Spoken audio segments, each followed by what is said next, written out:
And now, it's time for another Dice Tower review with Tom Vasel. Hey folks, today we're taking a look at a two-player game called Targi. I think that's how you pronounce it. I looked it up on the internet, couldn't find any pronunciation guides, but it's about two warring desert tribes. The game is published here by 999 Games and designed by Andreas Steiger.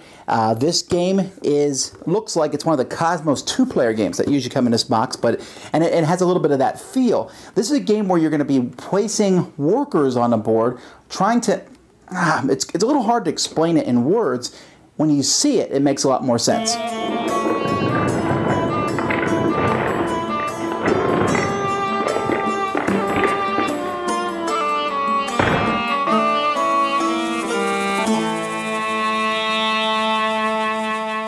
So here's the board for Targi, and well, the sort of board. You'll see that there's these cards here that have borders on them, and they're placed in the same spot every time.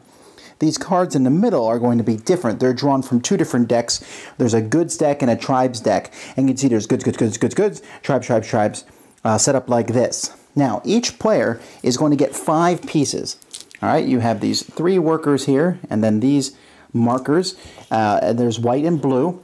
One player is going to go first on a turn, and then the other player will go back and forth, placing their workers. Now, you're going to place your worker, your tribesmen, on one of the outside cards. You don't place it on the corners, so you have a total of, let's see, 3, 6, 9, 10, 11, because this little thief, jerk guy, is sitting here, and you can't place it on him. So you have 11 spots that you can place it.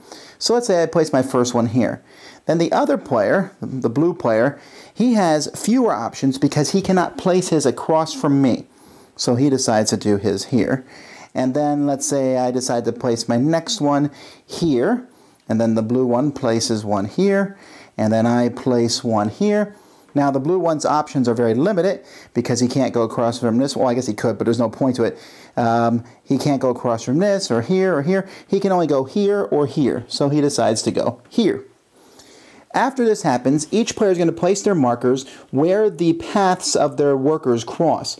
So see, they cross here for the white player and here. For the blue player, they cross here and here. Then whoever went first takes all the actions of the cards that they are on. Now, the different cards do different things. Many of the cards will give the 3 main resources here. We have pepper and salt and figs. Okay, so we have these different ones. This one here gives one of your choice. If there's a line in between, sometimes they give 2. There's also another type of thing. It's not necessarily a good, but it's gold, which is very valuable. The goods, by the way, are different markers of various types that are tiles. So you'll be taking those markers. Then there's this one here is a victory point. Players will start with some victory points, but you'll have a chance to get more as the game progresses. And then other of the ones around here are basically special actions that you can do. For example, here you can trade 3 of the same good for a coin, or 2 of the same good for a good of your choice. Down here at the bottom, this Fata Morgana lets you move one of your markers to a spot that no other marker is on in the middle of the board. Here you can trade in goods and gold for victory points. Over here, you can draw a random card off the top of the goods pile and hope it's good. In this case, all right, figs and pepper. Here you can draw a card off the top of the tribe deck, and I'll talk about those cards in a second. Up here at the Noble, you can play a card from your hand, and then the rest of them are different resources. But there are these tribe cards. Now, when you take a tribe card from the middle, like this one here, you have to either take it into your hand, although you have a hand size of 1, or you can immediately pay the cost and place the card in front of you. So this one would cost 1 salt, 1 pepper, and 1 gold. At the end of the game, this card is going to be worth a victory point, and from now on, you have a special ability of not having to pay anything during a raid. Now, as players get cards, they're going to place them in front of themselves in a grid. They have a grid of 3x4 cards. So, like I might add a card here to the same row, and then in the future I might add another one to a new row. And I can go down like this, or I can go across. At the end of the game, if you have 4 of the same symbols here in a row, you're going to get a bonus 4 points. And if you have 4 different symbols in a row, you're going to get 2 bonus points. There are also other cards that give bonus points. For example, you can see this lady here. At the end of the game, for up to 2 rows of 4 different symbols, you get 4 victory points instead of 2. At the end of the game, if you have more cards in your display than your opponent, score 1 additional point. Now, as players are performing their actions, on the outside, they simply take the person off to show they performed it. If it's on the inside, they take the action, then the card is discarded, and it's replaced by a card of the opposite type. So if it had been a goods, you'd put a tribesman there. If it had been a tribesman, you'd put a goods card there. And so the cards in the middle are going to be constantly changing. After both players have taken their turns and things, then the thief moves 1. Whenever he gets to the corner, a raid appears. Each of the raid gets progressively worse, where players have to discard a certain number of goods, or else they will lose a victory point or 2 victory points. On the final turn, you have to give a gold, or you lose 3 victory points.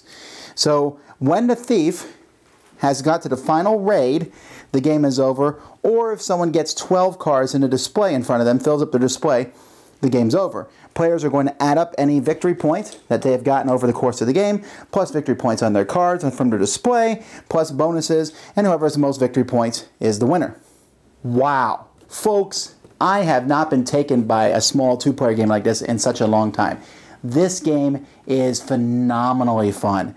I mean, honestly, I think the thing I liked the best was just the taking the 2 guys and matching them to find that cross point. It's the same mechanism that's used in Forbidden Desert, and I just love this idea because when you're putting workers down, okay, you put your first worker down and you're thinking of a card in the middle that you want. So then you look, that's that card in the middle you want. Am I going to put my guy at the top or the bottom or on the left or the right of the row or column that I want that card in the middle?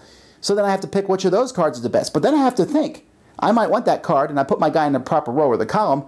My opponent may take the row or column I need, and that will happen a lot in this game. I mean, it's going to happen just by random stopping, and sometimes you will deliberately place something so your opponent can't get a spot in the middle. So there's that constant, why'd you go there? So then when your spot that you want it is taken, then you say, okay, so now what can I do? And the different spots on the outside, one of the spots, you know, I mentioned that you take some of these cards in your hand and you'll play them later. Only one spot allows you to do that, so you need to make sure you get that spot, but there may not be anything in the middle that you want that matches that. So that's just a really neat concept. When you put these down, you're putting down 3 workers, you're getting 3 things and then 2 more things in the middle.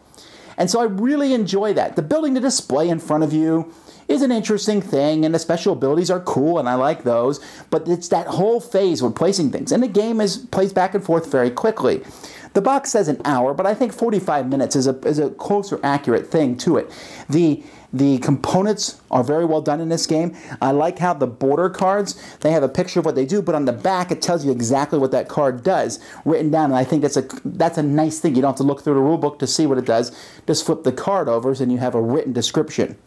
There was really nothing I disliked about this game. I enjoyed it. The interaction where you're blocking each other. There's a few cards with more direct interaction, but this, you know, might have dragged in a longer game. But with 2 players, it's lean and it's tight. I highly recommend this. This game is easily going to my collection. I think it's a fantastically fun time with not an overwhelming breadth of choices, but enough good choices. Only 3 different resources, different special abilities, trying to figure out which cards to get. And every game is going to be different because of the cards that are put in the middle. This is a woohoo type game for me. I like it a lot. Targi.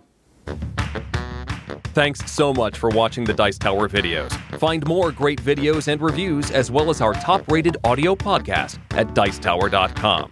You can also find other great shows at Dicetowernetwork.com. I'm Eric Summerer, and you've been watching The Dice Tower. The Dice Tower is sponsored by Cool Stuff Inc., where you can find great games for great prices. Cool stuff in stock.